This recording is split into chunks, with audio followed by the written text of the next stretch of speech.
OP लाडवाड़ की तरफ से आप सभी साथियों का माडूसन एकेडमी में स्वागत है। माय डियर फ्रेंड्स, कल हमने ऑब्जेक्टिव टाइप पर्सन्स किए थे पहले लेसन से, यानी भाषा परिचय का जो हमारा पार्ट है उसमें से हमने ऑब्जेक्टिव टाइप पर्सन्स डिस्कस किए थे।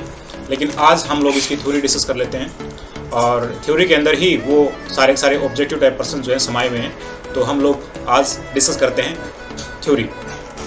तो सबसे पहले बातें करते हैं यहाँ पर। तो सबसे पहले माय डियर फ्रेंड्स शुरू करते हैं यहाँ पर भाषा परिचय। तो भाषा जो है शब्द की उत्पत्ति संस्कृत की भाष धातु से हुई है, जिसका अर्थ होता है बोलना। कई बार जो है ना ऑब्जेक्टिव टाइप पर्सन्स में आ जाता है तो ये पूछ लेते हैं कि भाषा की उत्पत्ति किससे हुई है, तो ये संस्कृत की भाष धातु से हुई है और इसका अर्थ होता है माय डियर फ्रेंड्स बोलना। और परिभाषा की बात करें तो परिभाषा क्या होती है? भाषा विचारों के आदान प्रदान का एक सामाजिक साधन होता है। ये बिल्कुल सिंपल है, हमें पता है। और भाषा के जो है दो रूप होते हैं, एक मौखिक रूप होता है और एक लिखित रूप होता है। ये बेसिक पर्सन है, आप इसको जानते हैं।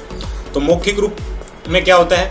विचारों और भाव को बोलकर प्रकट करना, ये हमारा मौखिक रूप होता है। और लिखित रूप क्या होता है? विचारों और भाव को लिख करके प्रकट करना, वो लिखित रूप होता है। यानी हमारे जो विचार हैं, हमारे जो हाव भाव हैं, उसको हम लोग बोल करके भी कह सकते हैं और उसको हम लोग लिख करके भी कह सकते हैं। तो बोल करके अपने विचारों को प्रकट करना वो हुआ हमारा मौखिक रूप, और लिख करके करेंगे तो वो होगा हमारा लिखित रूप। ठीक है जी। लिखित रूप ज्ञान को स्थायी रखने के लिए अनिवार्य होता है। और सबसे इम्पोर्टेंट प्रश्न ये है कि संविधान के अनुच्छेद 343 के अंतर्गत 14 सितंबर 1949 को हिंदी को भारत संघ की राजभाषा का दर्जा दिया गया। ठीक है, हिंदी को भारत संघ की राजभाषा का दर्जा दिया गया। वो दिया गया हमारा अनुच्छेद 343 के अंतर्गत 14 सितंबर 1949 को। और इसी दिन जो है हम लोग हिंदी दिवस भी मनाते हैं। तो यहाँ पर भारतीय संविधान की जो 8वीं अनुसूची है, भारतीय संविधान की जो 8वीं अनुसूची है, उस अनुसूची के अंदर 22 भाषाओं को स्वीकृति प्रदान की गई है। यानी भारतीय संविधान की जो हमारी 8वीं अनुसूची है उसके अंदर 22 भाषाओं को स्वीकृति प्रदान की गई है। और इसके अंदर जो शामिल हैं भाषाएं वो हमारी हिंदी है, संस्कृत है, पंजाबी है, गुजराती है, मराठी है, उर्दू, उड़ीसा नहीं बोलते, इसको बोलते हैं हम लोग ओडिया, और आसमिया, बांग्ला, मणिपुरी, कोंकणी, नेपाली, सिंधी, कश्मीरी, तमिल, तेलुगु, कन्नड़, मलयालम, बोडो, डोगरी, मैथिली और संथाली। ये वो 22 भाषाएं हैं जिनको संविधान की 8वीं अनुसूची में शामिल किया गया था और इनको जो है स्वीकृति मिल गई थी 8वीं अनुसूची के अंदर। ठीक है, उसके बाद में क्या, जब संविधान लागू हुआ था तो उसमें केवल 14 भाषाओं की संविधान द्वारा स्वीकृति थी। केवल 14 भाषाएं थी उसमें, और उन्हीं को जो है संविधान द्वारा स्वीकृति प्रदान की गई थी। उसके पश्चात में जो है 3 बार संविधान के अंदर संशोधन हुआ। उसके पश्चात में 3 बार संविधान के अंदर संशोधन हुआ और 8 अन्य भाषाएं जोड़ी गई। जो जोड़ी गई भाषाएं हैं वो किस प्रकार से हम देखते हैं यहाँ पर। सबसे पहले जो हमारा संविधान संशोधन हुआ वो हुआ हमारा 1967 में, यानी 1967 के अंदर हमारा संशोधन हुआ था। उसको हम लोग 21वां संशोधन के नाम से जानते हैं। और उसके अंदर एक भाषा जोड़ी गई थी और उस भाषा का नाम था हमारा सिंधी। उसके बाद में हुआ हमारा संशोधन 1992, यानी 1992 के अंदर जो संशोधन हुआ था वो हुआ था हमारा 71वां संशोधन। उसके अंदर 3 भाषाओं को शामिल किया गया, मणिपुरी, नेपाली, कोंकणी। तो ये भाषाएं जो हैं 1992 में मतलब शामिल की गई थी। ठीक है, उसके बाद में फिर से संशोधन हुआ 2003 के अंदर, जिसको हम बोलते हैं 92, यानी 92वां संशोधन होता है। संविधान का जो संशोधन था 92वां, उसके अंदर जो है 4 भाषाओं को फिर से शामिल किया गया। और वो 4 भाषाएं थी, वो थी बोडो, डोगरी, मैथिली, संथाली। तो माय डियर फ्रेंड्स, यहाँ पर क्या है इंपॉर्टेंट बात क्या है, वर्तमान समय में राजस्थानी जो है उपभाषा को भाषा का दर्जा दिए जाने पर विचार विमर्श किया जा रहा है। राजस्थानी जो उपभाषा है उसको हम लोग उसके ऊपर जो है विचार विमर्श कर रहे हैं। क्या करने के लिए? भाषा का दर्जा देने के लिए। लेकिन हम बात करें विश्व की, राजस्थान को छोड़कर के विश्व की बात करें तो विश्व में लगभग जो है 3000 भाषाएं जो हैं बोली व लिखी जाती हैं। विश्व में भाषाओं के कुल जो है 12 परिवार हैं और भारत में 4 भाषा परिवारों की भाषाएं बोली जाती हैं। तो वो भी हम लोग डिस्कस करेंगे। वो 4 भाषा परिवार कौन कौन से हैं? सबसे पहला भाषा परिवार हमारा है बारूपीय भाषा परिवार। ठीक है। दूसरा होता है हमारा द्रविड़ भाषा परिवार। तीसरा होता है तिब्बती बर्मी भाषा परिवार और चौथा होता है हमारा आग्नेय भाषा परिवार। तो ये 4 भाषा परिवार जो हैं ये भारत के अंदर बोले जाते हैं। उसके बाद में 8 भाषा परिवार और हैं जो कि विश्व के अंदर बोले जाते हैं, जो हम लोग नहीं जानते, मतलब हम उन भाषाओं को नहीं जानते। भारत के अंदर जो बोली जाती हैं वो इन्हीं 4 परिवारों के अंदर आती हैं। तो इनमें से जो प्रथम 2 भाषा परिवारों की भाषाएं हैं वो भारत में मुख्यतः बोली जाती हैं। भारोपीय भाषा परिवार जो है वो भारत के अंदर ज़्यादा बोली जाती है, और उसके बाद में जो द्रविड़ भाषा परिवार है ये भी ज़्यादा बोली जाती है। ज़्यादा की बात कर रहे हैं यहाँ पर, मतलब जो प्रथम 2 भाषा परिवार हैं, भारोपीय भाषा परिवार है और द्रविड़ भाषा परिवार है, इसकी जो है इनकी जो भाषा परिवार की जो भाषाएं हैं वो ज़्यादा बोली जाती हैं। बाकी तिब्बती और बर्मी भाषा परिवार और आग्नेय भाषा परिवार कम बोली जाती हैं लेकिन कम बोली जाती हैं। अब बात करते हैं भारोपीय भाषा परिवार की भाषाएं कौन कौन सी हैं। तो जो सबसे पहले हमने डिस्कस किया ये वाला पॉइंट, इसके अंदर जो हमने डिस्कस किया वो ये पॉइंट यहाँ पर भारोपीय भाषा परिवार की भाषाएं कौन कौन सी हैं, तो इसके अंदर हम लोग शामिल करते हैं। मैं यहाँ पर कलर थोड़ा डिफरेंट ले लेता हूँ। जो एक भाषा है वो है हिंदी, जो आप लोग जानते हैं। संस्कृत है भाषा, भारोपीय भाषा परिवार की जो भाषा है वो हिंदी है, संस्कृत है, गुजराती है, मराठी है, पंजाबी है, बांग्ला है, अंग्रेजी है, जर्मन है और फ्रेंच और रूसी और फारसी। ये भाषाएं वो भाषा हैं जो कि भारोपीय भाषा परिवार में बोली जाती हैं। हिंदी, संस्कृत, गुजराती, मराठी, पंजाबी, बांग्ला, अंग्रेजी, जर्मन, फ्रेंच, रूसी और फारसी, ये वो भाषा हैं जो कि भारोपीय भाषा परिवार में बोली जाती हैं। और यहाँ इंपॉर्टेंट बात क्या है हमारे डियर फ्रेंड्स, जो नोट करने वाली बात है, भारोपीय भाषा परिवार की जो भाषाएं भारत यानी दक्षिणी भारत को छोड़कर बोली जाती हैं उन्हें क्या कहते हैं हम यहाँ पर, भारतीय आर्य भाषा परिवार की भाषाएं कहा जाता है। तो हिंदी जो है भारतीय आर्य परिवार की भाषा है जो कि भारोपीय भाषा परिवार के अंतर्गत बोली जाती है। तो इसमें माय डियर फ्रेंड्स अगर हम बात करें द्रविड़ भाषा परिवार की, द्रविड़ भाषा परिवार की भाषाएं कौन कौन सी हैं, जैसे कि जो हमारा पॉइंट है यहाँ पर दूसरा पॉइंट में है हमारा द्रविड़ भाषा परिवार। जो दूसरा परिवार है वो है द्रविड़ भाषा परिवार। इसके अंदर कौन कौन सी भाषाएं बोली जाती हैं, तो इसमें हम लोग जो शामिल करेंगे वो करेंगे तमिल यानी कि तमिलनाडु के अंदर बोली जाती है, तेलुगु जो बोली जाती है वो आंध्र प्रदेश के अंदर बोली जाती है, और कन्नड़ कर्नाटक के अंदर बोली जाती है, और मलयालम जो है वो केरल के अंदर बोली जाती है। तो ये भाषा जो हैं वो द्रविड़ भाषा परिवार के अंतर्गत बोली जाती है। तो द्रविड़ भाषा परिवार की भाषाएं माय डिफरेंस तमिल है, तमिलनाडु है, तेलुगु, तमिल जो है तमिलनाडु के अंदर बोली जाती है, और तेलुगु जो है आंध्र प्रदेश के अंदर बोली जाती है, कन्नड़ कर्नाटक के अंदर बोली जाती है, और मलयालम जो है केरल के अंदर बोली जाती है। हिंदी का जो अपना वर्तमान स्वरूप है उस तक पहुंचने में हिंदी को किन चरणों से गुजरना पड़ा, वो कौन कौन से चरण हैं जिसमें से होकर के हिंदी भाषा गुजरी है। तो सबसे पहला जो हमारा बहुत ही पुराना काल है वो वैदिक काल रहा है, जिसके अंदर वैदिक संस्कृत बोली जाती थी। ठीक है, सबसे पहले जो है वैदिक संस्कृत बोली जाती थी। उसके बाद में हम लौकिक संस्कृत के अंदर आ गए, लौकिक संस्कृत बोलना शुरू कर दिया। लौकिक संस्कृत से फिर पाली के अंदर आए, पाली से फिर प्राकृत हुए, प्राकृत से फिर जो ना अपभ्रंश हुआ, और फिर हिंदी अन्य आधुनिक भाषाएं बोली जा रही हैं।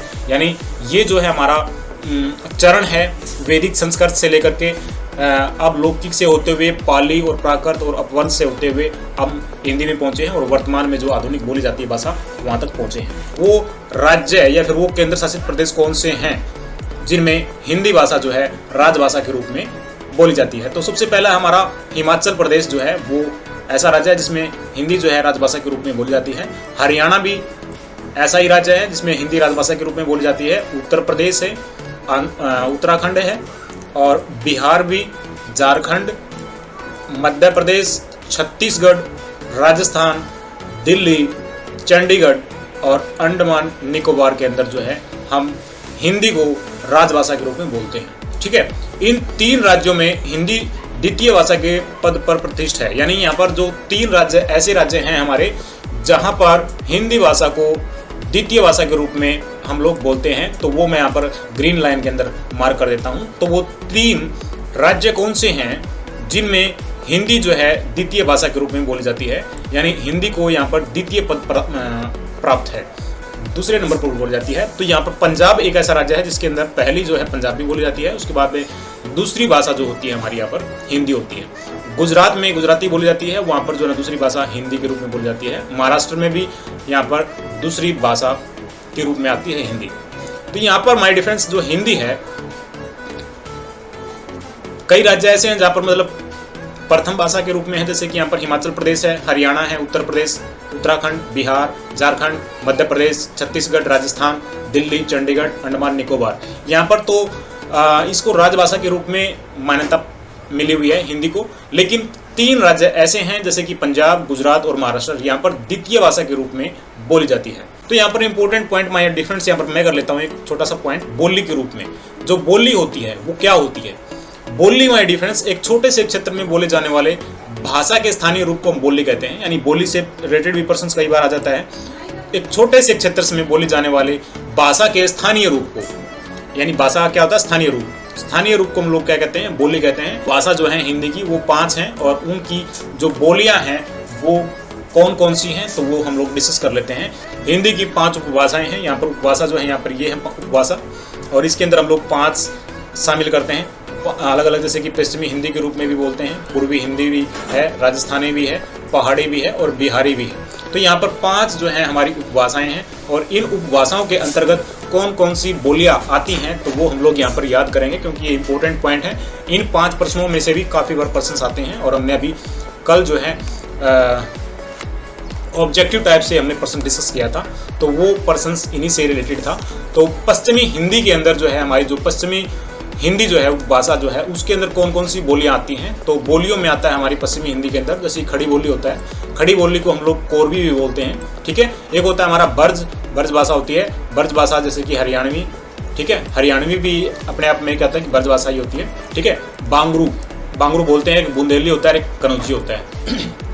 मैंने इसको जो शॉर्ट में याद किया था पश्चिमी हिंदी के रूप में, तो मैं इसको बोलता था बर बाबू, बर बाबू। बर जैसे कि बर्ज से मैंने लिया बर, और बाबू, बाबू से लिया मैंने, बा से लिया मैंने बांगरू, और बू से लिया बुंदेली, ठीक है। और इसके अंदर मैंने एक और अक्षर लिया था कैक है, यानी कैक है अपने को याद करने, यानी कै के रूप में कनौजी लेना है और एक कै के रूप में लेना खड़ी बोली, और उसके बाद में बरबाबू। बरबाबू का मतलब होता है बर्ज, पहला बर्ज जो है ना उसके अंदर बर्ज है, और बा में बांगरू है और बू में बुंदेली है। तो बरबाबू और कैक है जो है ना, इसके याद करने की एक ट्रिक है, पश्चिमी हिंदी को याद करने की एक ट्रिक है, कैक है बरबाबू। तो उसके बाद में जो पूर्वी हिंदी है, पूर्वी हिंदी जो है, पूर्वी हिंदी के अंदर कौन कौन सी बोलियां आती हैं तो इसको मैं बोलता हूँ अबच, अबच बोलता हूँ, ए ब छ, यानी ए में मैं शामिल करता हूँ अवधि। पूर्वी हिंदी के अंदर अवधि आता है, बंगेली आता है, छत्तीसगढ़ी आता है, और इसको मैं बोलता हूँ यहाँ पर अबच। अबच बोले तो यहाँ पर ऐ से बनता है हमारा अवधि, और बै से बनता है बंगेली, और 6 से छत्तीसगढ़ी। तो इस प्रकार से यहाँ पर पूर्वी हिंदी के अंदर 3 भाषाएं आती हैं। ये हमें कई बार जो है ना ऑब्जेक्टिव टाइप प्रश्न के अंदर पूछ लेता है कि इसके अंदर कौन कौन सी बोली आती हैं और कौन सी नहीं आती। तो ये इंपॉर्टेंट पॉइंट है बोली को लेकर के। उसके बाद में राजस्थानी जो है ना, राजस्थानी का नाम से ही प्रतीत होता है कि यहाँ पर हमारी जो है ना बोलियाँ जो हैं वो मेवाती है, मेवाड़ी है, मारवाड़ी है, हाड़ौती है, मालवी है, जयपुरी है और ढूंढांडी। तो ये जो है राजस्थानी की हैं, इनमें नाम से ही प्रतीत होता है कि ये राजस्थान की भाषाएं हैं। मेवाती, मेवाड़ी, मारवाड़ी और हाड़ौती और मालवी और जयपुरी और ढूंढांडी। ये वो भाषाएं हैं जो कि बोलियां हैं, सॉरी भाषाएं नहीं, ये वो बोलियां हैं जो कि राजस्थान में बोली जाती हैं। इनको हम लोग राजस्थानी उपभाषा के अंदर शामिल करते हैं। और एक हमारा 4th नंबर पर आता है यहाँ पर पहाड़ी। पहाड़ी के अंदर भी इंपॉर्टेंट वही बोलियां हैं जैसे कि गढ़वाली और मंडीवाड़ी और कुमायूनी।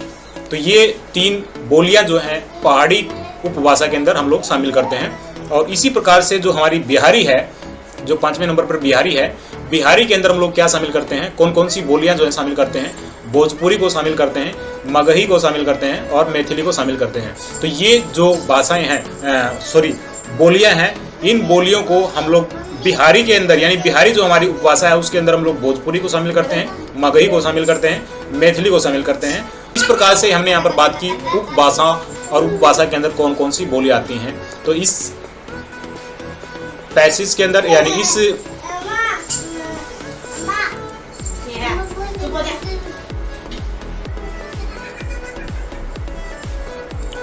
तो यहाँ पर माय डिफरेंस हमने बात की है यहाँ पर उपभाषा के अंदर कौन कौन सी बोली आती हैं और भाषा, पहली भाषा कौन सी है, द्वितीय भाषा कौन सी है, उपभाषा कौन सी है और उपभाषा के अंदर कौन कौन सी बोली आती हैं, ये हमने डिस्कस किया है अभी तक। उसके बाद में हम लोग बात करते हैं यहाँ पर इंपॉर्टेंट पॉइंट, दक्षिण भारत के हैदराबाद में, औरंगाबाद में और गुलबर्गा, बीदर आदि दक्षिणी क्षेत्रों में हिंदी की एक बोली का प्रयोग होता है जिसे हम लोग दक्षिणी हिंदी कहते हैं। ये भी बिल्कुल इंपॉर्टेंट पॉइंट है, मैं रिपीट करता हूँ, नोट करने वाली बात है। दक्षिणी भारत का कौन सा है? हैदराबाद, औरंगाबाद, गुलबर्गा, बीदर आदि जो हैं दक्षिण क्षेत्रों में हिंदी की एक बोली का प्रयोग होता है जिसको हम लोग दक्षिणी हिंदी कहते हैं, दक्षिणी हिंदी। तो यहाँ पर ये जो दक्षिणी हिंदी है कहाँ पर बोली जाती है? हैदराबाद में, औरंगाबाद में, गुलबर्गा में, बीदर में, दक्षिण क्षेत्रों में बोली जाती है और इसको हम लोग दक्षिणी हिंदी भी कहते हैं। तो अब बात करते हैं माय डियर फ्रेंड्स हम यहाँ पर लिपि को लेकर के। तो लिपि जो होती है, लिपि मौखिक ध्वनियों को लिखकर प्रकट करने के लिए जो चिन्ह निश्चित किए गए हैं उन्हें हम लोग लिपि कहते हैं। अब लिपि की डेफिनेशन इसके अंदर आ गई है। लिपि मौखिक ध्वनियों को लिखकर प्रकट करने के लिए, मौखिक ध्वनियों को लिखकर प्रकट करने के लिए जो चिन्ह निश्चित किए जाते हैं उसे हम लोग लिपि कहते हैं। और विभिन्न जो हमारी भाषाएं हैं उन भाषाओं की लिपि कौन कौन सी हैं वो हम लोग याद करेंगे, क्योंकि कई बार जो है लिपि से रिलेटेड भी प्रश्न पूछे जाते हैं और ऑब्जेक्टिव टाइप प्रश्न हमने डिस्कस किए थे तो उसके अंदर भी लिपि से रिलेटेड जो है काफ़ी प्रश्न थे। माय डियर फ्रेंड्स, ये नोट्स हमने पहले ही अकेडमी से लिए हुए हैं, बहुत ही इसके लिए हमने पेमेंट पे की थी और उसके बाद में हमने नोट्स मिले थे, तो नोट्स ये हमारे पास में अभी इसके अंदर हैं।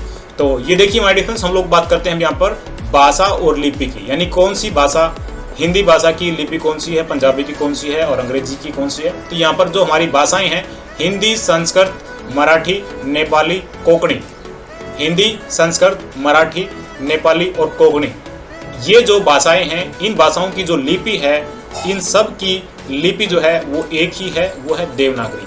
आपने ये याद रखना पड़ेगा, हिंदी भाषा की लिपि भी देवनागरी है, संस्कृत भाषा की लिपि भी देवनागरी है, मराठी की भी देवनागरी है और नेपाली की भी देवनागरी है और कोंकणी की भी देवनागरी है।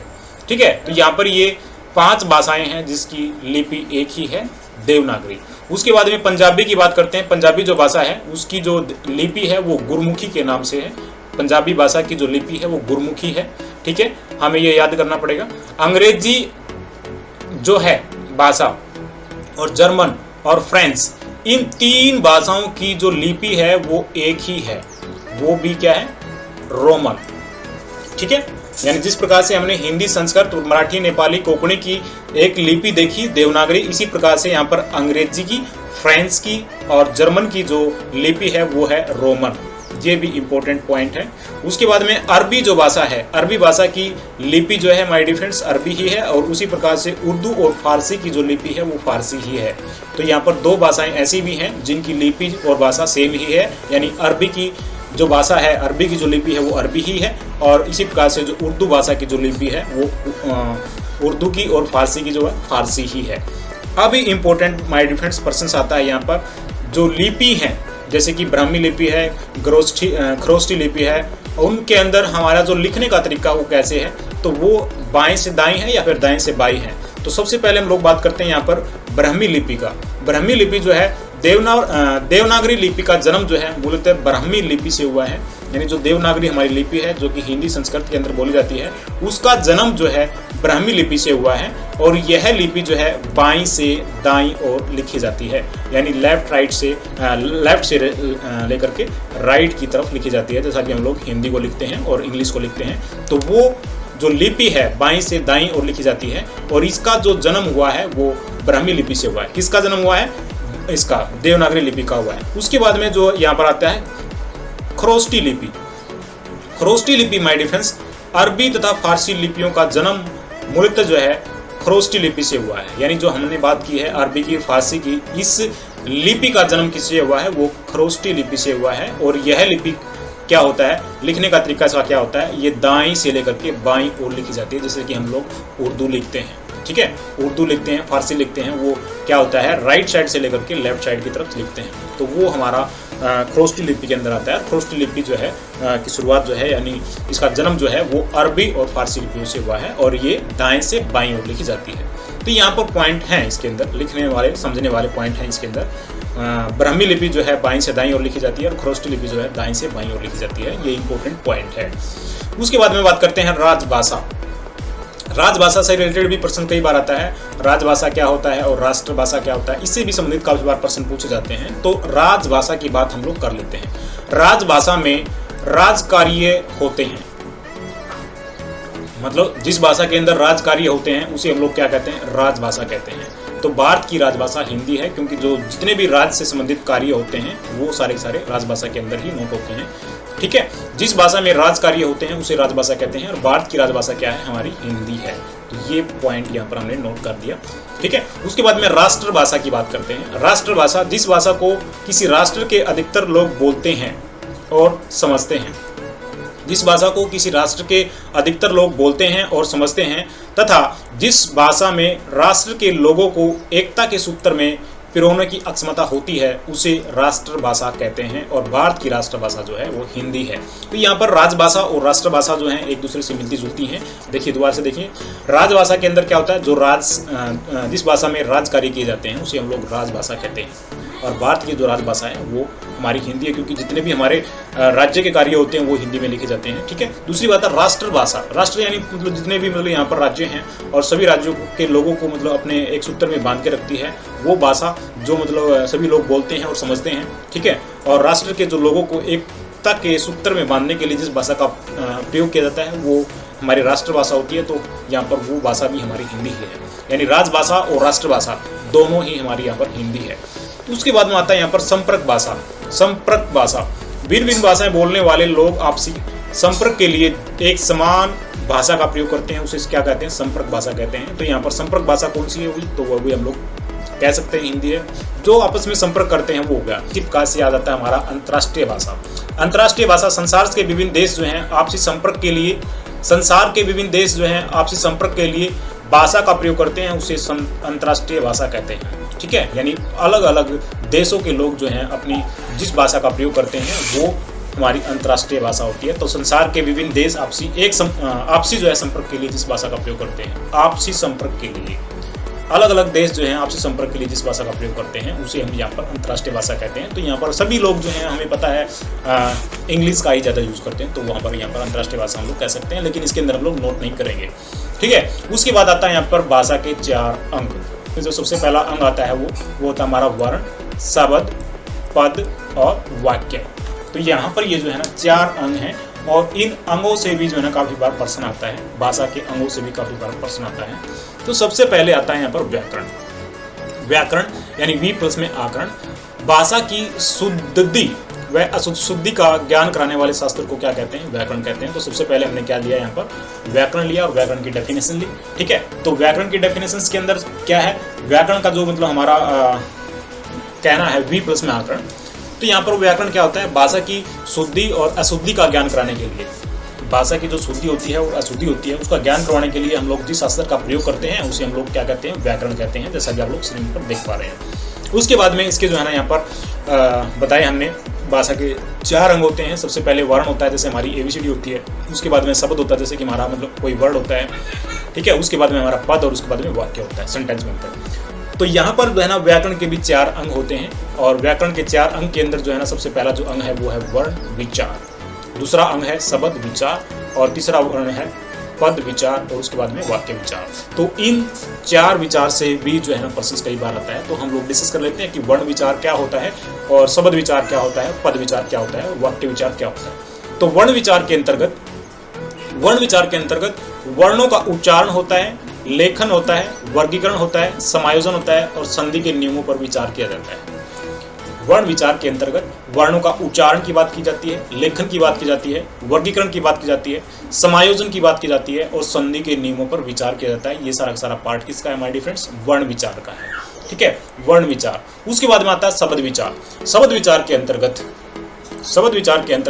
शब्द के भेद आते हैं, उत्पत्ति आते हैं यानी और व्युत्पत्ति, उत्पत्ति आदि से संबंध जो है ना नियमों पर विचार किया जाता है। शब्द विचार के अंतर्गत शब्द के भेद, व्युत्पत्ति, उत्पत्ति आदि से संबंध जो है नियमों पर विचार किया जाता है। ये आता है हमारा शब्द विचार के अंदर। और इसी प्रकार से जो है हम लोग बात करते हैं यहाँ पर पद विचार के अंतर्गत। तो पद विचार के अंतर्गत पद के भेद आते हैं, रूपांतरण आता है, रूपांतरण संबंधी नियमों पर विचार किया जाता है। पद तो अभी इसी प्रकार से आता है हमारा 4th नंबर पर वाक्य विचार। वाक्य विचार के अंतर्गत क्या आता है? वाक्य विचार के अंतर्गत वाक्य भेद आते हैं, अंग आते हैं, ठीक है, विश्लेषण, संश्लेषण और विराम चिन्ह आदि विषयों के बारे में विचार किया जाता है। वाक्य विचार के अंतर्गत क्या किया जाता है? वाक्य भेद, अंग, विश्लेषण, संश्लेषण और विराम चिन्ह आदि के विषय में हम यहाँ पर विचार करते हैं। तो ये पॉइंट जो है हम लोग जब डिस्कस करेंगे तो उस समय आपको अच्छी तरीके से समझ में आएगा। बाकी ऑब्जेक्टिव टाइप पर्सन जो है इनमें से आते हैं, वो हमने डिस्कस किए हैं पहले। तो अभी जो है हम लोग ये थ्योरी कर रहे हैं। इसके बाद में हम लोग बात करते हैं भाषा संबंधी कुछ अन्य तथ्य। तो वो तथ्य क्या है? देखिए, ये भी इंपॉर्टेंट पर्सन है, बिल्कुल जो अभी ये लास्ट के जो पर्सन चल रहे हैं यहाँ पर मैं 17% डिस्कस करने वाला हूँ, ये वाले इंपॉर्टेंट पर्सन है, ठीक है। इनसे जो है ना हर बार जो है पर्सन आता है। सबसे पहला पर्सन यहाँ पर बनता है, भाषा की सार्थक इकाई क्या है? सबसे इंपॉर्टेंट पर्सन है, भाषा की सार्थक इकाई क्या है? तो यहाँ पर हमारा वाक्य है। और दूसरा प्रश्न बनता है यहाँ पर, वाक्य से छोटी इकाई क्या होती है? वाक्य से छोटी इकाई क्या होती है? वो होता है हमारा उपवाक्य। और उपवाक्य से भी छोटी इकाई कौन सी होती है? वो होता है हमारा पदबंध। और पदबंध से भी छोटी इकाई कौन सी होती है? तो उसको बोलते हैं यहाँ पर पद और शब्द। और पद शब्द से भी छोटी इकाई कौन सी होती है? तो वो होता है हमारा अक्षर। और अक्षर से भी छोटी इकाई कौन सी होती है? वो होती है ध्वनि और वर्ण। तो सबसे पहले हमारी डिफरेंस, हमारी ध्वनि होती है, वर्ण होता है, फिर हमारा अक्षर होता है, फिर हमारा पद या फिर शब्द होता है, फिर पदबंध होता है, और उसके बाद में उपवाक्य, फिर वाक्य। तो ये इसको हम लोग सीक्वेंस के द्वारा जो है लिख सकते हैं। ये पार्ट भी इंपॉर्टेंट बन जाता है। व्याकरण की दृष्टि से भाषा की लघुत्तम इकाई जो होती है वो कौन सी होती है? वो होता है हमारा वर्ण। यानी क्या कहा? व्याकरण की दृष्टि से भाषा की लघुत्तम इकाई यानी छोटी छोटी इकाई कौन सी होती है भाषा की दृष्टि से? व्याकरण की दृष्टि से भाषा की लघुत्तम इकाई जो होती है वो होती है हमारी वर्ण। और भाषा विज्ञान की दृष्टि से भाषा की लघुत्तम इकाई कौन सी होती है? वो होती है हमारी वाक्य। तो 2% यहाँ पर भी अलग अलग हैं, मतलब सेम लग रहे हैं, लेकिन इनका जो है ना मतलब जो है अलग है और इनका उत्तर भी अलग बनता है। व्याकरण की दृष्टि से भाषा की लघुत्तम इकाई वो हुआ हमारा वर्ण, और भाषा विज्ञान की दृष्टि से भाषा की लघुत्तम इकाई होगी वाक्य। एक तो पूछा इसने व्याकरण की दृष्टि से भाषा की लघुत्तम इकाई हुआ वर्ण, और दूसरा हुआ भाषा विज्ञान की दृष्टि से भाषा की लघुत्तम इकाई हुआ वाक्य। तो ये 2 पॉइंट जो हैं आप लोग डिस्कस कर सकते हैं, स्क्रीनशॉट ले सकते हैं और समझ इसको। उच्चारित या फिर मौखिक भाषा की मूल इकाई कौन सी होती है? वो होती है हमारी ध्वनि। उच्चारित व मौखिक भाषा की मूल इकाई, जो होती है वो होती है ध्वनि। और 10वें नंबर पर आता है, लिखित भाषा की मूल इकाई क्या होती है? तो वो होती है हमारी वर्ण। और हिंदी शब्द फारसी भाषा से आया है, हमने ये भी याद रखना पड़ेगा। जो हिंदी शब्द है वो किससे आया है? फारसी भाषा से आया है, इंपॉर्टेंट पॉइंट है। संस्कृत को देववाणी भी कहा जाता है, और संस्कृत भाषा का जो प्राचीनतम ग्रंथ है वो ऋग्वेद है, ठीक है। और हिंदी का विकास शौरसेनी अपभ्रंश से हुआ है। और खड़ी बोली दिल्ली के अंदर बोली जाती है, मेरठ के अंदर, बिजनौर के अंदर, सहारनपुर के आसपास में बोली जाती है। और 13वीं शताब्दी के कवि अमीर खुसरो खड़ी बोली के प्रथम लोकप्रिय कवि माने जाते हैं। तो यहाँ पर ये भी आ जाता है कि खड़ी बोली के प्रथम जो कवि हैं वो कौन माने जाते हैं? तो अमीर खुसरो। और उसके बाद में वर्तमान में खड़ी बोली को साहित्य की भाषा के रूप में प्रतिष्ठा प्राप्त है। तो माय डियर फ्रेंड्स, अभी तक हमने जो कल इसको डिस्कस किया था ऑब्जेक्टिव टाइप पर्सन्स को, तो आज हमने उसको किया है यहाँ पर रूप में। तो कल हमने ये पॉइंट जो है डिस्कस किए थे, जैसा कि आप लोग स्क्रीन देख पा रहे हैं, और इनका उत्तर जो है डिस्कस किया था। तो ये ऑब्जेक्टिव टाइप पर्सन्स हमने पहले डिस्कस कर लिए थे, उसके बाद में हमने आज जो है थ्योरी की है। तो कल जो है हम लोग नेक्स्ट चैप्टर लेंगे, यानी पहले चैप्टर के बाद में जो दूसरा चैप्टर आता है वो चैप्टर हम लोग डिस्कस करेंगे। और उसके अंदर जो हमारा रहेगा वो मैं आपको बता देता हूँ अभी से कि दूसरा चैप्टर हमारा जो रहेगा वो रहेगा हमारा वर्ण विचार। तो वर्ण विचार का पॉइंट रहेगा जो है लगभग 4 पेज का हमारा एक पाठ्यक्रम रहेगा, उसको हम लोग डिस्कस करेंगे। आज जो है ना हमने कंप्लीट कर दिया है भाषा परिचय, जिसके अंदर हमने ऑब्जेक्टिव टाइप पर्सन्स और थ्योरी जो है डिस्कस कर ली है। अभी तक माय डियर फ्रेंड्स, मैं लास्ट में यही कहूँगा, अभी तक आपने चैनल को सब्सक्राइब नहीं किया है, बेल आइकन को क्लिक नहीं किया है, दोस्तों को शेयर नहीं किया तो तुरंत करें, क्योंकि हम लोग जो है अभी यहाँ पर भाषा परिचय के साथ साथ में यहाँ पर जो है टोटल हिंदी को डिस्कस करने वाले हैं, यानी कि 31 टॉपिक जो है, लास्ट में अलंकार भी डिस्कस करेंगे।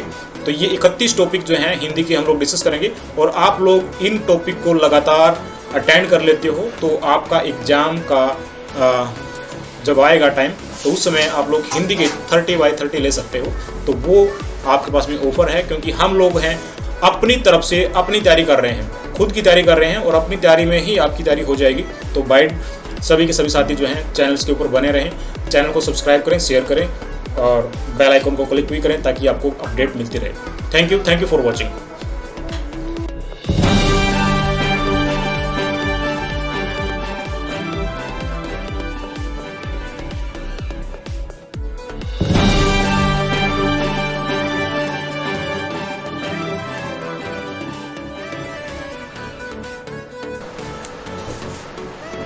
नमस्कार दोस्तों,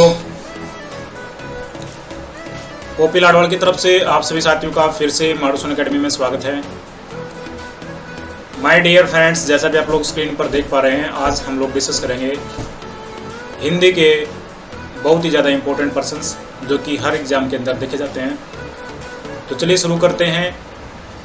पहला पर्सन्स स्क्रीन के ऊपर आपके सामने है। मानव के मुख से निकली वे सार्थक ध्वनियाँ जो दूसरों तक अपनी बात पहुंचाने का काम करती हैं, क्या कहलाती हैं? तो ऑप्शन आपके सामने हैं व्याकरण, वर्ण, भाषा, शब्द।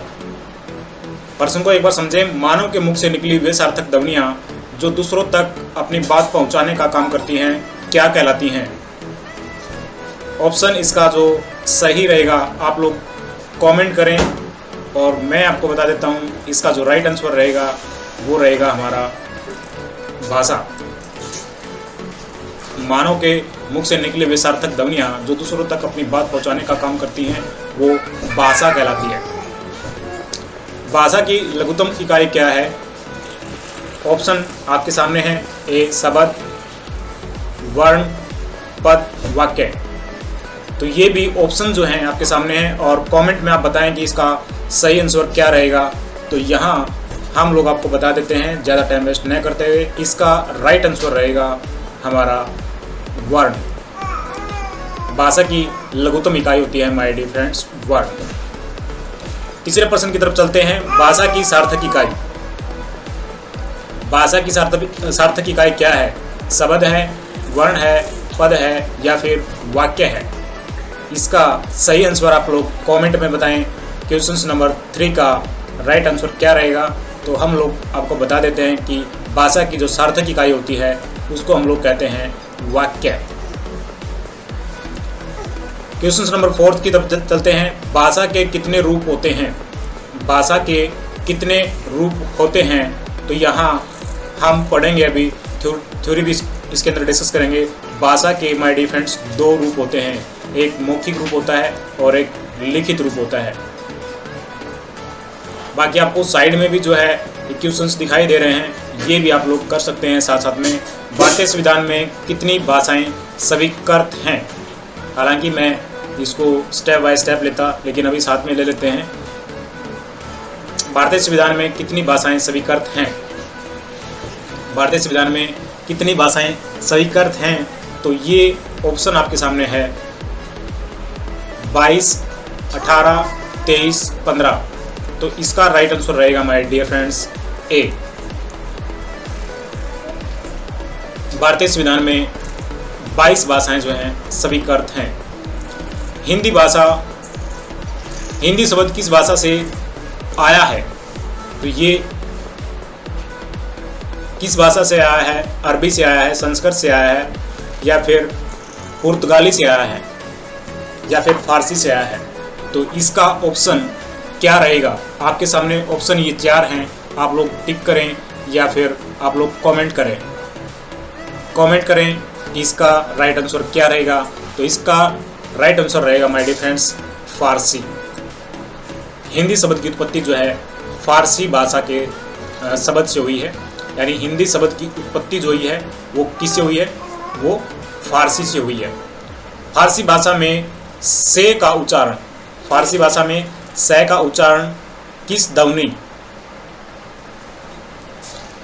की भांति होता है, ये प्रश्न जो है बैकग्राउंड के अंदर अब आ रहा है। तो फारसी भाषा में से का उच्चारण किस ध्वनि की भांति होता है, किस ध्वनि की भांति होता है, तो ये आपका प्रश्न है। और उत्तर जो है आपके सामने है, यहाँ पर 4 ऑप्शन आपके पास में है। से की भांति होता है, या फिर है की भांति होता है, या फिर द की भांति होता है, या फिर ख की भांति होता है। प्रश्न को समझे एक बार। फारसी भाषा में से का उच्चारण किस ध्वनि की भांति होता है, यानी किस तरह से होता है, ये प्रश्न है। तो यहाँ पर आंसर जो होता है हमारा वो होता है इसका सी आंसर, इसका राइट आंसर होता है। यानी फारसी भाषा में से का उच्चारण जो है किस ध्वनि की भांति होता है, तो से का उच्चारण माय डियर फ्रेंड्स यहाँ पर है की भांति होता है। है हल। हरियाणा की राजभाषा कौन सी है, तो यहाँ पर ऑप्शन अपने पास में है, ऑप्शन 4 यहाँ पर है अपने पास में। हरियाणवी यानी हरियाणा की राजभाषा कौन सी है, तो यहाँ पर हरियाणवी है, गुजराती है, पंजाबी है, या फिर हिंदी है। क्वेश्चन नंबर 17 की तरफ हम चल रहे हैं। क्वेश्चन नंबर 17 का जो राइट आंसर रहेगा वो रहेगा हमारा हरियाणा की राजभाषा कौन सी है, तो माय डियर फ्रेंड्स वो है हिंदी। इस साइड में चलते हैं, लेफ्ट साइड में देखते हैं हम यहाँ पर 5वें नंबर पर हिंदी, इनमें से कौन सा भाषा का रूप नहीं है, भाषा का कौन सा रूप नहीं है, ये जो क्वेश्चन हमारा 5th नंबर पे है, 5वां नंबर पे जो प्रश्न है, इनमें से कौन सा भाषा का रूप नहीं है। क्वेश्चन नंबर 5 का राइट आंसर बताइए कौन सा है। मौखिक रूप नहीं है, लिखित रूप नहीं है, सांकेतिक रूप नहीं है, या फिर सभी नहीं है। इनमें से कौन सा इसका राइट आंसर रहेगा, इनमें से कौन सा भाषा का रूप नहीं है। प्रश्न को समझे, इनमें से कौन सा भाषा का रूप नहीं है। तो यहाँ पर my dear friends right answer जो बनता है वो रहेगा यहाँ पर सांकेतिक रूप। बाकी आप भी अपनी तरफ से जो है यहाँ पर कमेंट में कर सकते हैं कि इसका राइट आंसर क्या रहेगा। 6 नंबर पर चलते हैं। भाषा का मूल रूप कौन सा है, भाषा का मूल रूप कौन सा है, मौखिक है, या फिर लिखित है, या फिर सांकेतिक है, या फिर इनमें से कोई नहीं। तो इसका भी राइट आंसर आप लोग कमेंट में करें, इसका सही उत्तर क्या रहेगा। भाषा का मूल रूप कौन सा है माय डियर फ्रेंड्स, ये आप लोग बताएं। भाषा का मूल रूप है मौखिक, ये आप लोग कमेंट भी कर रहे हैं, तो कमेंट करते रहें और बताते रहें।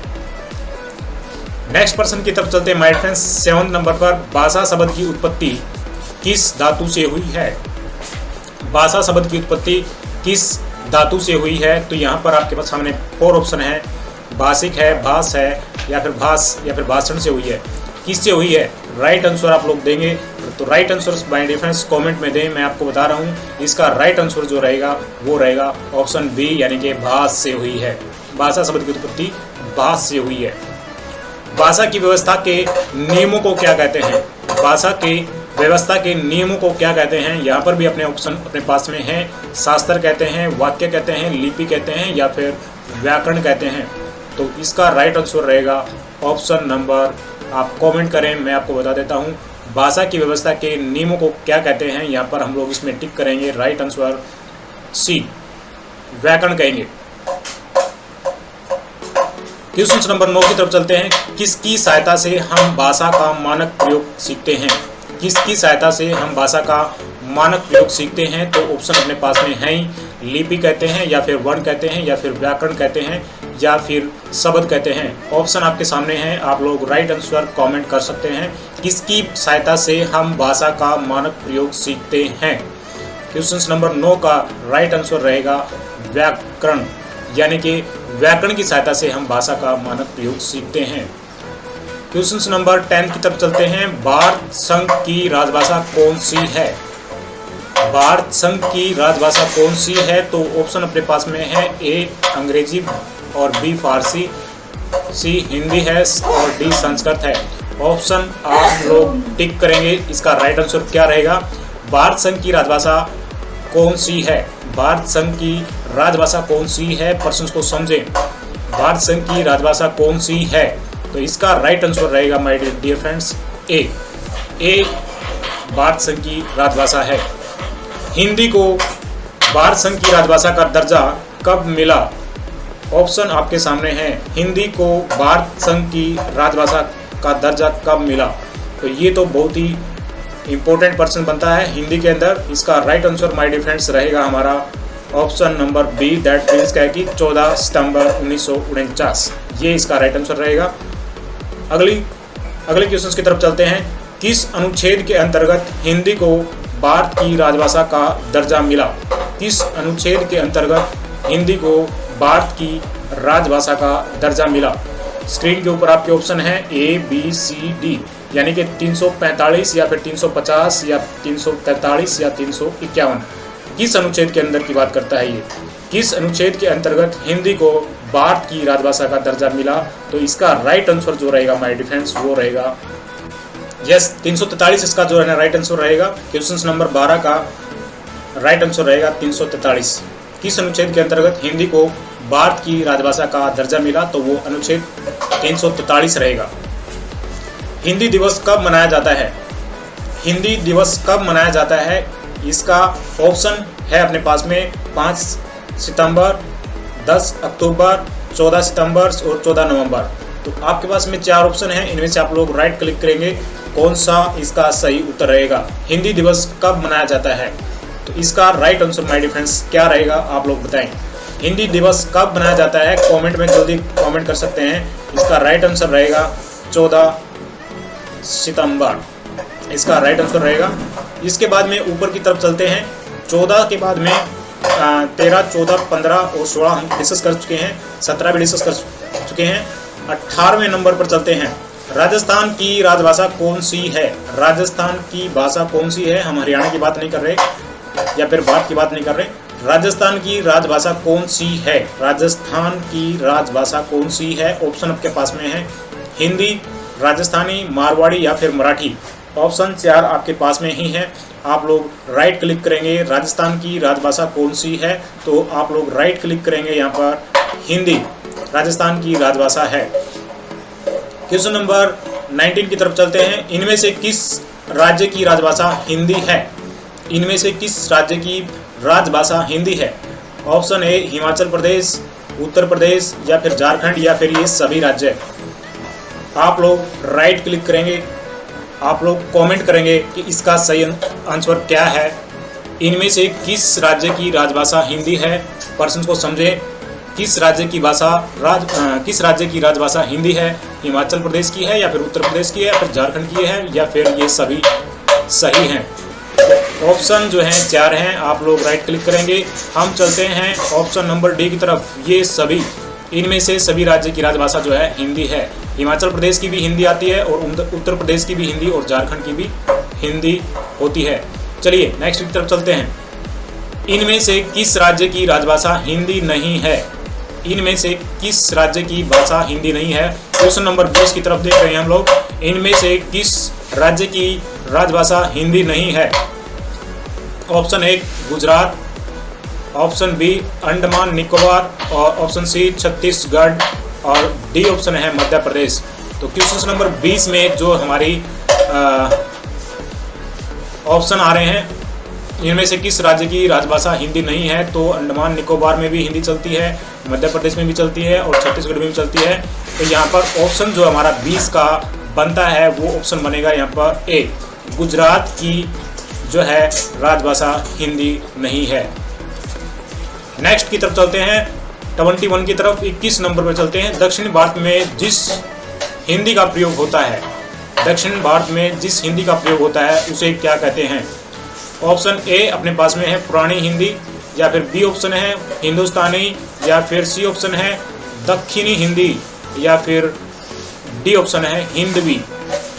ऑप्शन आपके पास में है, आप लोग राइट कमेंट करेंगे दक्षिण भारत में जिस हिंदी का प्रयोग होता है उसे क्या कहते हैं।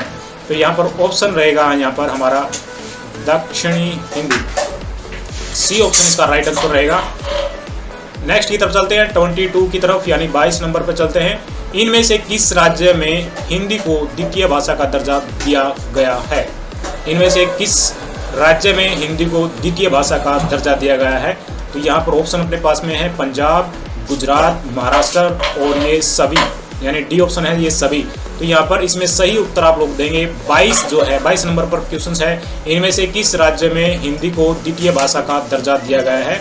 तो यहाँ पर पंजाब में भी जो है हिंदी को द्वितीय भाषा का दर्जा दिया गया है, और गुजरात में भी द्वितीय भाषा का दर्जा दिया गया है, और महाराष्ट्र में भी द्वितीय भाषा का दर्जा दिया गया है। तो यहाँ पर राइट आंसर रहेगा हमारा डी ऑप्शन, नहीं यानी कि ये सभी। अखिल भारतीय स्तर पर संपर्क भाषा कौन सी है? अखिल भारतीय स्तर पर संपर्क भाषा कौन सी है? अंग्रेजी है या फिर हिंदी है या फिर मराठी है या फिर तमिल है? राइट आंसर आप लोग कमेंट करेंगे। क्वेश्चन नंबर 23, अखिल भारतीय स्तर पर संपर्क भाषा कौन सी है? तो यहाँ पर 23 का जो ऑप्शन राइट रहेगा वो क्या रहेगा आप लोग कमेंट करें। मेरे हिसाब से यहाँ पर बनता है हिंदी। अखिल भारतीय स्तर पर संपर्क भाषा को कहते हैं यहाँ पर हिंदी। अखिल भारतीय स्तर पर संपर्क भाषा कौन सी होती है? तो ये right answer my dear friends Hindi ही है। 24 की तरफ चलते हैं। भारत में कितने भाषा परिवारों की भाषाएं बोली जाती हैं? भारत में कितने भाषा परिवारों की भाषाएं बोली जाती हैं? स्क्रीन के ऊपर ऑप्शन आपके पास में ही है। ऑप्शन ए, बी, सी और डी, 4 ऑप्शन आपके पास में है। ऑप्शन ए कहता है 2, ऑप्शन बी कहता है 3, ऑप्शन सी कहता है 4, ऑप्शन डी कहता है 5। तो आपका आंसर क्या रहेगा कमेंट करें। भारत में कितने भाषा परिवारों की भाषाएं बोली जाती हैं? ऑप्शन नंबर मेरे हिसाब से बनता है सी, यानी कि 4 भाषा परिवार हमारे यहाँ पर हैं, उनकी भाषा यहाँ पर बोली जाती हैं। क्वेश्चन नंबर 25 की तरफ चलते हैं। हिंदी किस भाषा परिवार की भाषा है? हिंदी किस भाषा परिवार की भाषा है? ऑप्शन अपने पास में यहाँ पर जो परिवार हैं वही आ गए, भारोपीय भाषा परिवार या फिर भारतीय आर्य भाषा परिवार या फिर द्रविड़ भाषा परिवार, या फिर ऑप्शन डी है ए और बी, यानी कि भारतीय भाषा परिवार और भारतीय आर्य भाषा परिवार। राइट आंसर क्या रहेगा कमेंट में करें। तो राइट आंसर माय डिफरेंस यहाँ पर रहेगा ऑप्शन नंबर डी, जिसके अंदर दोनों शामिल हैं ए और बी। भारतीय भाषा परिवार भी इसके अंदर शामिल आता है और भारतीय आर्य भाषा परिवार भी इसके अंदर शामिल होता है। तो ऑप्शन डी इसका सही रहेगा। हिंदी किस भाषा परिवार की भाषा है? तो ऑप्शन इसका राइट रहेगा वो रहेगा डी, जिसके अंदर दोनों के दोनों शामिल हैं। 26 की तरफ चलते हैं। दक्षिण भारत में किस भाषा परिवार की भाषाएं बोली जाती हैं? दक्षिण भारत में किस भाषा परिवार की भाषाएं बोली जाती हैं? ऑप्शन अपने पास में यहाँ पर फिर से 4 ऑप्शन है। भारोपीय भाषा परिवार, ऑप्शन बी है द्रविड़ भाषा परिवार, ऑप्शन सी तिब्बती बर्मी भाषा परिवार, और डी ऑप्शन है आग्नेय भाषा परिवार। आपकी तरफ से ऑप्शन क्या रहेगा कमेंट करें। मेरी तरफ से ऑप्शन यहाँ पर रहेगा, इसका राइट आंसर रहेगा द्रविड़ भाषा परिवार। दक्षिण भारत में किस भाषा परिवार की भाषा बोली जाती हैं? तो वो द्रविड़ भाषा परिवार की भाषाएं बोली जाती हैं। चलिए चलते हैं नेक्स्ट क्वेश्चंस की तरफ। 27 की तरफ चलते हैं। 27 में आता है हमारा द्रविड़ भाषा परिवार की कुल भाषाएं कितनी है? 27 की तरफ चल रहे हैं हम लोग। यहाँ पर द्रविड़ भाषा परिवार की कुल कितनी भाषाएं हैं? ऑप्शन ए जो है वो 4, और ऑप्शन बी जो बनता है हमारा 2, ऑप्शन सी है 3, ऑप्शन डी 5। तो आपकी तरफ से इसका राइट आंसर क्या बनेगा? मेरा हिसाब बोल रहा है यहाँ पर ऑप्शन नंबर ए, जिसके अंदर 4 भाषाएं हैं। द्रविड़ भाषा परिवार की कुल कितनी भाषाएं हैं? तो यहाँ पर 4 आंसर मेरे हिसाब से सही रहेगा। आप अपनी तरफ से कमेंट करके बता सकते हैं। हम चलते हैं 28 की तरफ से। 28 की तरफ देखते हैं, इनमें से कौन सी भाषा द्रविड़ भाषा परिवार की नहीं है? इनमें से कौन सी भाषा जो है द्रविड़ भाषा परिवार की नहीं है? तो ऑप्शन अपने पास में है तमिल द्रविड़ भाषा परिवार की नहीं है, या फिर तेलुगु, या फिर कन्नड़, या फिर मराठी। ऑप्शन 4 आपके पास में है। तो राइट आंसर आप लोग टिक करेंगे या फिर कमेंट करेंगे। इसका सही उत्तर क्या रहेगा? इनमें से कौन सी भाषा द्रविड़ भाषा परिवार की नहीं है? 28 की तरफ देखिए, इसका राइट आंसर रहेगा माय डिफरेंस डी, मराठी जो है द्रविड़ भाषा परिवार की नहीं है। 29 की तरफ चलते हैं। इनमें से कौन सी भाषा द्रविड़ भाषा परिवार की है? कौन सी भाषा द्रविड़ भाषा परिवार की है? पहले इसका अपोजिट समझा था और अभी जो इसका फेवर में पूछ रहा है। इनमें से कौन सी भाषा द्रविड़ भाषा परिवार की है? तो ऑप्शन अपने पास में है पंजाबी, या फिर गुजराती, या फिर मलयालम, या फिर असमिया। राइट आंसर क्या रहेगा कमेंट में ज़रूर बताएं। मेरे हिसाब से जो इसका बनता है भाषा द्रविड़ परिवार की भाषा, यानी इनमें से कौन सी भाषा जो है द्रविड़ भाषा परिवार की है, तो वो रहेगा हमारा यहाँ पर 79 के ऊपर चलते हैं। यहाँ पर ये जो ऑप्शन है हमारा मलयालम, जो मुझे लगता है जो कि भाषा मलयालम भाषा जो है द्रविड़ भाषा परिवार की है, ये इसका राइट आंसर रहेगा सी। 30 की तरफ चलते हैं। मौखिक ध्वनियों को लिखकर प्रकट करने वाले चिन्हों को क्या कहते हैं? मौखिक ध्वनियों को लिखकर प्रकट करने वाले चिन्हों को क्या कहते हैं? शब्द कहते हैं, या फिर पद कहते हैं, या फिर लिपि कहते हैं, या फिर वाक्य कहते हैं? क्वेश्चन नंबर 30 की तरफ नजर डालिए। मौखिक ध्वनियों को लिखकर प्रकट करने वाले चिन्हों को क्या कहते हैं? ऑप्शन आपके पास हैं। शब्द ध्वनियों को लिखकर प्रकट करने वाले चिन्हों को क्या कहते हैं? तो यहाँ पर लिपि कहेंगे माय डिफरेंस। यहाँ पर 30% नंबर 30 का जो राइट आंसर है सी जो है, ये हमने लिख दिया है लिपि। आप लोग अपनी तरफ से कमेंट कर सकते हैं। 31 की तरफ चलते हैं। देवनागरी किस भाषा की लिपि है? देवनागरी किस भाषा की लिपि है? ऑप्शन आपके पास में है नेपाली, हिंदी, मराठी या फिर सभी। देवनागरी किस भाषा की लिपि है? देवनागरी किस भाषा की लिपि है? ऑप्शन आपके पास में है नेपाली, हिंदी, मराठी या फिर ये सभी। तो मेरा अनुमान कहता है ये सभी जो हैं सही हैं। देवनागरी जो है नेपाली भाषा की भी लिपि है और हिंदी की भी और मराठी की भी। क्वेश्चन नंबर 32 की तरफ चलते हैं। 32 नंबर पर चलते हैं। कोंकणी भाषा की लिपि है, कौन सी है कोंकणी भाषा की लिपि? अरबी है या फिर फारसी है या फिर देवनागरी है या फिर रोमन है? राइट आंसर क्या रहेगा कमेंट में बताते रहें। कोंकणी भाषा की लिपि कौन सी है? कोंकणी भाषा की लिपि माय डिफरेंस है यहाँ पर देवनागरी। ये ऑप्शन सी जो है वो सही रहेगा। पंजाबी भाषा की लिपि है। 33 पर देखते हैं। पंजाबी भाषा की लिपि है तो कौन सी है पंजाबी भाषा की लिपि? फारसी है या फिर रोमन है या गुरमुखी या फिर देवनागरी है?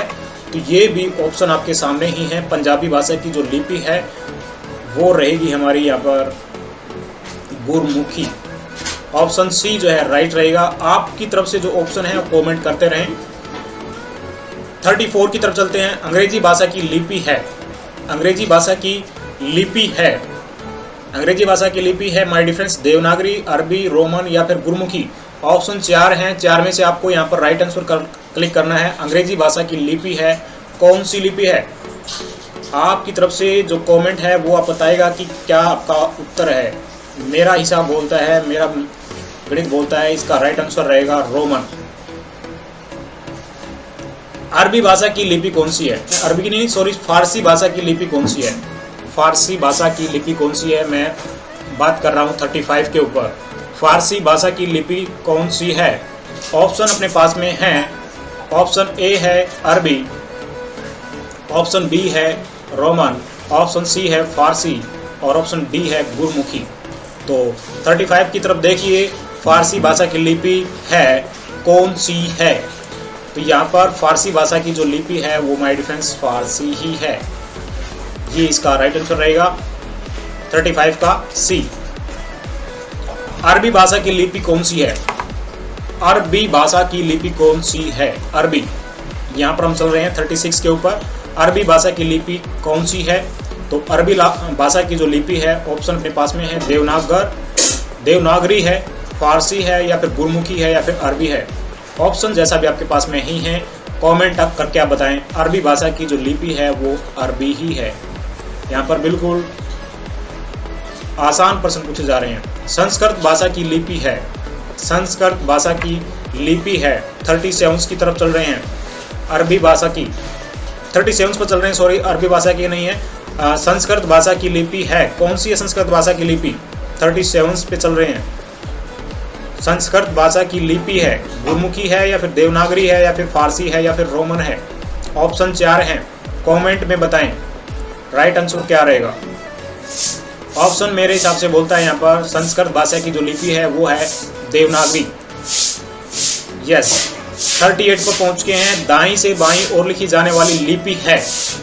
दाईं से बाईं ओर लिखी जाने वाली जो लिपि है वो कौन सी है? फारसी है या फिर देवनागरी है या फिर रोमन है या फिर गुरमुखी है? दाईं से बाईं ओर लिखे जाने वाली लिपि। ऑप्शन मेरे हिसाब से रहेगा इसका राइट आंसर क्या रहेगा आप लोग कमेंट में करें। मेरे हिसाब से जो रहेगा दाईं से बाईं ओर लिखे जाने वाली लिपि रहेगी फारसी। 9 की तरफ 39 पे चलते हैं। देवनागरी लिपि का विकास किस लिपि से हुआ? देवनागरी लिपि का विकास किस लिपि से हुआ? गुरमुखी लिपि से हुआ, या फिर खरोष्टी लिपि से हुआ, या फिर ब्राह्मी लिपि से हुआ, या फिर फारसी लिपि से हुआ? ऑप्शन 4 आपके पास में है। कमेंट बताएं, कमेंट करके बताएं क्वेश्चन नंबर 39 का राइट आंसर क्या रहेगा। क्वेश्चन नंबर 39 का राइट आंसर क्या रहेगा कमेंट करके बताएं। देवनागरी लिपि का विकास किस लिपि से हुआ? खरोष्टी से हुआ, या फिर फारसी से हुआ, या गुरमुखी से हुआ, या ब्राह्मी लिपि से हुआ? किस से हुआ? इसका right answer my dear friends मेरे हिसाब से रहेगा ब्राह्मी लिपि से हुआ। क्वेश्चन नंबर 40 की तरफ चलते हैं। क्वेश्चन नंबर 40, अरबी फारसी लिपियों का विकास किस लिपि से हुआ है? अरबी फारसी लिपियों का विकास किस लिपि से हुआ है? क्वेश्चन नंबर 40 की तरफ चलिए। गुरमुखी लिपि से हुआ है, या फिर खरोष्टी लिपि से हुआ, या फिर ब्राह्मी लिपि से हुआ, या फिर फारसी लिपि से हुआ है? 40 नंबर क्वेश्चन की तरफ देखिए। अरबी फारसी लिपियों का विकास किस लिपि से हुआ है? तो इसका राइट आंसर क्या रहेगा आप लोग कमेंट में बताएं। यहाँ पर मेरे हिसाब से रहेगा खरोष्टी लिपि से हुआ है। खरोष्टी लिपि से हुआ है। अरबी और फारसी लिपियों का विकास खरोष्टी लिपि से हुआ है। क्वेश्चन नंबर 41 की तरफ चलते हैं। वाक्य से छोटी इकाई कौन सी है? वाक्य से छोटी इकाई कौन सी है? क्वेश्चन नंबर 41 यानी कि 41 नंबर पर चल रहे हैं। वाक्य से छोटी इकाई कौन सी है? अक्षर, शब्द, उपवाक्य, या फिर वर्ण? 4 ऑप्शन अपने पास में है। वाक्य से छोटी इकाई कौन सी है? तो यहाँ पर मेरे हिसाब से जो राइट आंसर रहेगा माय डियर फ्रेंड्स वो रहेगा उपवाक्य। उपवाक्य यानी कि छोटा वाक्य होता है। वाक्य से छोटी इकाई जो होती है वो होती है हमारी उपवाक्य। और उपवाक्य से छोटी इकाई कौन सी है? 42 पे चलते हैं। उपवाक्य से छोटी इकाई कौन सी होती है? वाक्य होती है, या फिर पदबंध होती है, या फिर वर्ण, या फिर अक्षर? 42 का राइट आंसर क्या रहेगा? वाक्य, पदबंध, वर्ण, या फिर अक्षर? तो उपवाक्य से जो छोटी इकाई होती है माय डियर फ्रेंड्स वो होती है हमारी यहाँ पर पदबंध। पदबंध होती है उपवाक्य से भी छोटी जो इकाई होती है वो। अब पूछता है पदबंध से भी छोटी इकाई कौन सी होती है? 43 की तरफ चलते हैं। 43 की तरफ चलते हैं। पदबंध से भी छोटी इकाई कौन सी होती है? वाक्य होता है, शब्द होता है, या फिर पद होता है, या फिर हमारे ऑप्शन तीनों सही हैं? बताएं, कमेंट करके बताएं कौन सा इसका राइट आंसर रहेगा।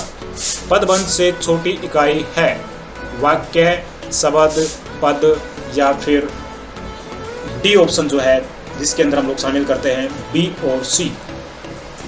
तो राइट आंसर इसका कौन सा रहेगा? माय डियर फ्रेंड्स मेरे हिसाब से यहाँ पर डी ऑप्शन जो दिखाता है बी और सी को शामिल करता है, यानी शब्द भी उसके अंदर शामिल हो जाता है और पद भी इसके अंदर शामिल हो जाता है। तो पदबंध से छोटी इकाई होती है माय डियर फ्रेंड्स, शब्द और पद दोनों ही होते हैं, यानी कि राइट आंसर इसका बनता है डी ऑप्शन। आगे चलते हैं 44 के ऊपर। शब्द से छोटी इकाई कौन सी है? शब्द से छोटी इकाई कौन सी है? शब्द से छोटी इकाई कौन सी होती है? पदबंध, उपवाक्य, अक्षर, या फिर ये सभी? राइट आंसर क्या कहेंगे आप लोग? पदबंध, उपवाक्य, या फिर अक्षर, या फिर ये सभी? राइट आंसर आप लोग कमेंट करें। यहाँ शब्द से भी छोटी इकाई जो होती है मेरे हिसाब से बोलते हैं यहाँ पर अक्षर। अक्षर इसका राइट आंसर रहेगा।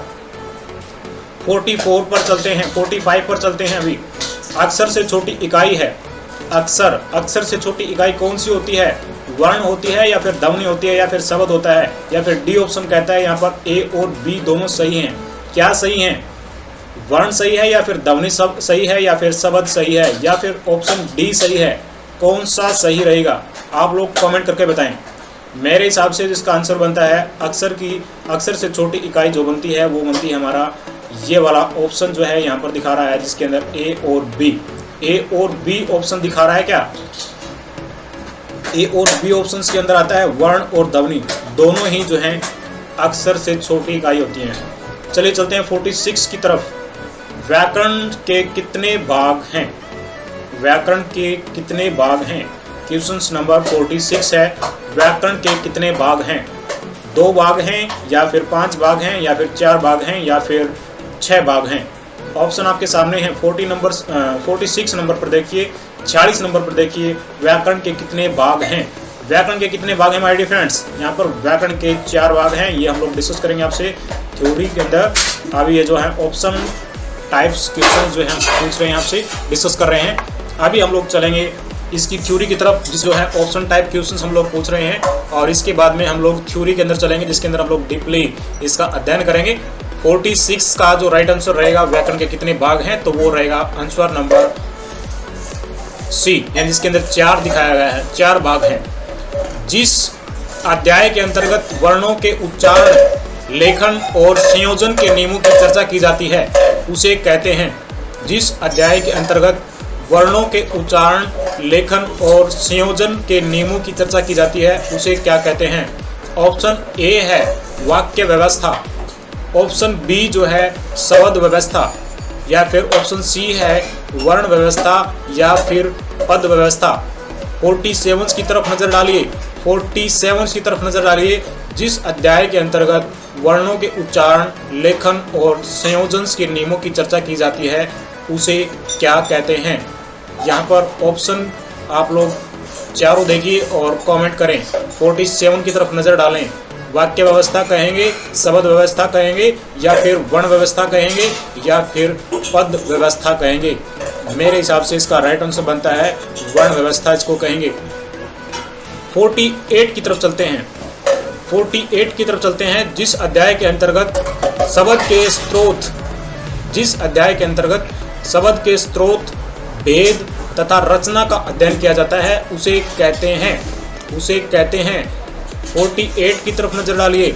जिस अध्याय के अंतर्गत शब्द के स्रोत, भेद, रूप तथा रचना का अध्ययन किया जाता है उसे कहते हैं पद व्यवस्था, या फिर वर्ण व्यवस्था, या फिर वाक्य व्यवस्था, या फिर शब्द व्यवस्था। इसका राइट आंसर क्या रहेगा? आपके पास ऑप्शन है 4, कमेंट करके बताएं। जिस अध्याय के अंतर्गत शब्द के स्रोत, भेद, रूप तथा रचना का अध्ययन किया जाता है उसे क्या कहते हैं? राइट आंसर इसका रहेगा शब्द व्यवस्था। अब चलते हैं 49 की तरफ। 49 में माय डियर फ्रेंड्स, 49 की तरफ चलते हैं। जिस अध्याय के अंतर्गत पद, जिस अध्याय के अंतर्गत पद, उसके भेदों तथा रचना का अध्ययन किया जाता है उसे क्या कहते हैं? क्वेश्चन नंबर 49 की तरफ देखिए। जिस अध्याय के अंतर्गत पद, उसके भेदों तथा रचना का अध्ययन किया जाता है क्या कहते हैं? वर्ण व्यवस्था कहते हैं, या फिर शब्द व्यवस्था कहते हैं, या फिर पद व्यवस्था कहते हैं, या फिर वाक्य व्यवस्था कहते हैं? राइट आंसर इसका क्या बनेगा? कमेंट में बताएं। जिस अध्याय के अंतर्गत पद, उसके भेदों तथा रचना का अध्ययन किया जाता है उसे क्या कहते हैं? ऑप्शन नंबर सी जो है इसका राइट आंसर रहेगा, पद व्यवस्था इसको कहते हैं। क्वेश्चन नंबर 50 की तरफ चलते हैं लास्ट में। जिस अध्याय के अंतर्गत वाक्य संरचना, वाक्य भेद, वाक्य रूपांतरण तथा विराम चिन्हों का अध्ययन किया जाता है उसे क्या कहते हैं? जिस अध्याय के अंतर्गत वाक्य संरचना, वाक्य भेद, वाक्य रूपांतरण तथा विराम चिन्हों का अध्ययन किया जाता है उसे क्या कहते हैं? वर्ण व्यवस्था कहते हैं, या फिर पद व्यवस्था कहते हैं, या फिर शब्द व्यवस्था कहते हैं, या फिर वाक्य व्यवस्था कहते हैं? ऑप्शन इसका आंसर रहेगा डी, यानी कि वाक्य व्यवस्था। तो माय डियर फ्रेंड्स, जिसके अंदर वाक्य संरचना का अध्ययन किया जाता है उसे वाक्य व्यवस्था कहेंगे। जिसके अंतर्गत पद का किया जाता है या फिर उसके भेदों का अध्ययन किया जाता है तो उसे पद व्यवस्था कहेंगे। और जिस अध्याय के अंतर्गत शब्द के स्रोत या भेद या फिर रूप या रचना का अध्ययन किया जाता है उसे शब्द व्यवस्था कहेंगे। ये ऑप्शन जो हैं राइट हैं और इनका आंसर जो है इनके क्वेश्चंस के अंदर ही है। माय डियर फ्रेंड्स, अभी तक हमने ऑप्शन टाइप क्वेश्चंस जो हैं डिस्कस किए हैं जो कि बहुत ही इम्पोर्टेंट हैं लेकिन इसके बाद में हम लोग इसकी थ्योरी को डिस्कस करेंगे, जिसके अंदर हम लोग पूरे के पूरे पार्ट्स जो हैं आपसे डिस्कस करेंगे। जैसा भी आप लोग स्क्रीन के ऊपर देख पा रहे हैं, हमने अभी तक 50% डिस्कस किए हैं, लेकिन अभी जो है हम लोग इसका पूरा का पूरा जो थ्योरी है वो हम लोग डिस्कस करेंगे नेक्स्ट के अंदर। चलिए, आज की क्लास जो है इतनी है क्योंकि काफ़ी लंबी हो गई है, और नेक्स्ट क्लास के अंदर हम लोग ये पूरा का पूरा डाटा जो थ्योरेटिकल है उसको डिस्कस करेंगे। बासा प्रीचे के नाम से इसको हम लोग डिस्कस करेंगे। Thank you for watching my dear friends. और अभी तक आपने चैनल को सब्सक्राइब नहीं किया है, बेल आइकन को क्लिक नहीं किया, दोस्तों को शेयर नहीं किया है, जो साथी कंपटीशन एग्जाम की तैयारी कर रहे हैं उनको आपने शेयर नहीं किया है, ग्रुप में इन्वाइट नहीं किया है, या फिर चैनल को सब्सक्राइब करने के लिए इन्वाइट नहीं किया है, तो दोस्तों को शेयर जरूर करें और चैनल को सब्सक्राइब भी जरूर करें। Thank you for watching.